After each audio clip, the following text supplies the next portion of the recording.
Bu videoda ustalarga yetkazib qo'yasizlar. Chunki ustalarning sha'niga yaxshi gap gapirmadi. Yaqinda bir ayolni uyda ish qildik. Hunarmandligimizni hamma biladi. O'sha joyda ish qilib yurgan paytimizda haligi opa yonimizga keldi-da, kelib usta deydi, katta farzandim yaxshi o'qimayapti. Sizga shogird qilib beraman dedi.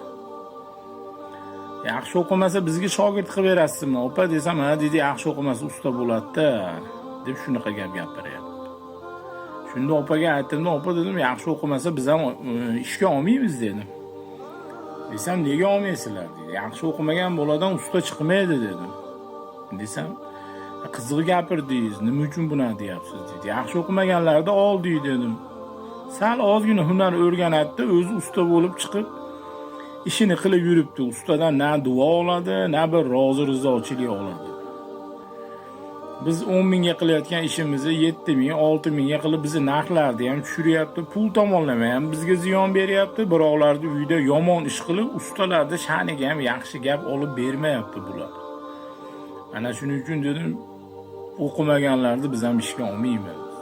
O'zi aslida o'qimagan odamdan usta chiqmaydi. Bu hamma ustalarni o'qimagan deb o'ylamang. Ustalarni ham o'qigani yaxshi bo'ladi. Ustachilikda hisob-kitob kerak, matematika kerak, geometriya kerak. O'qimagan odamdan hech qachon usta chiqmaydi, opa. Yaxshisi farzandingizni uning o'rniga yaxshilab o'qiting bu bolani. O'qimagandan hech qachon yaxshi usta chiqmaydi.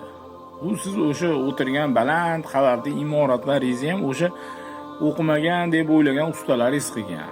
Desam, va uni deydi prorablar, nima? Injenerlar, arxitektorlar qilgan deyapti-da.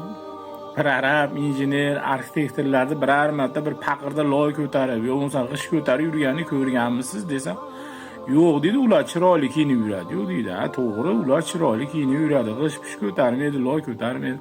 Hammasini siz o'qimagan deb o'ylagan ustalar qiladi, opa dedim. Bunchalik ustaniga haligi past nazarda qarab, ustalarni o'qimagan deb o'ylayotgan bo'lsangiz, uyingizdan qoching dedim. O'sha o'qimaganlar qurgan hamma baland uylarni ham dedi. Desam, opa kulib qarab qo'yapti. Alloh barchamizni to'g'ri yo'ldan adashtirmasin. Ustalarga jo'natib qo'yasizlar. Ustalar unaqa o'qimaganlar emas, ustalar. Aslida eng aqlli insonlar, bular hammasi usta bo'ladi. Alloh barchamizni to'g'ri yo'ldan adashtirmasin.